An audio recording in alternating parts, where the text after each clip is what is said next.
Okay, now for my sphere, since I've spent some time shading it, working back and forth, it could still be a little bit smoother in some of the areas. I have a full range of values. I have a dark, I have a medium dark, I have a medium, I have a light, and I have an almost white up here. I could afford to kind of blend and fade out more gradually, but for the sake of example, I'm gonna go ahead and move on and do the cast shadow. Now, the light is coming from here, and it's pretty straight up overhead. The more up overhead your light would be, the smaller your cast shadow would be. The lower your light is, the more stretched out your cast shadow will be in the opposite direction. So if it was here, my cast shadow would be an oval that's stretched out this way. If the light was coming from here, my cast shadow would be stretched out this way. If it was straight up, it would just be a small oval underneath the sphere. Now, mine's a little bit from this side and coming from the top because that's where my lightest spot is and that's where my darkest shadow is. So I'm going to draw an oval a little bit to this side that overlaps some of my sphere. Really stretched out oval, a little bit more stretched out towards this side than this side. And this will be my cast shadow. I'm actually gonna, because if this is blocking the light down to here, I wanna stretch that out at least to the edge of the sphere. Now when I color this in, I'm gonna color it in really flat and really dark, using the edge, the side of my pencil.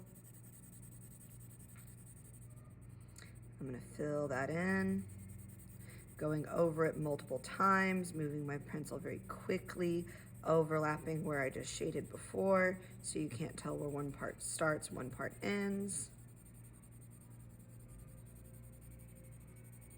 Pressing pretty firmly and going over it multiple times.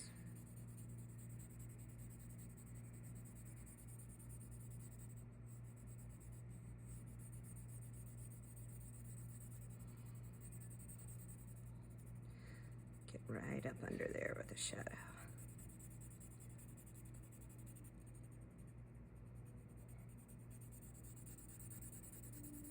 Going over it a second time, make it darker, pressing more firmly. Filling in that cast shadow. Kind of clean up the edges some. You can blend it in with your finger a little bit if you really want to get that graphite into the tooth or the texture of the paper. I'm gonna go back in, blend a little more, add a little more graphite so that shadow is just super dark. And you can have it fade out at the edges too. I'm gonna blend a little bit. I think I need to make that just a little bit bigger.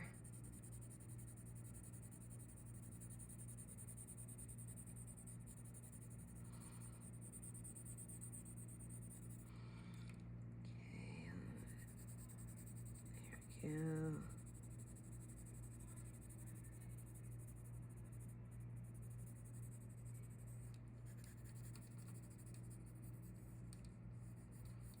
And blend out just a little bit around the edges.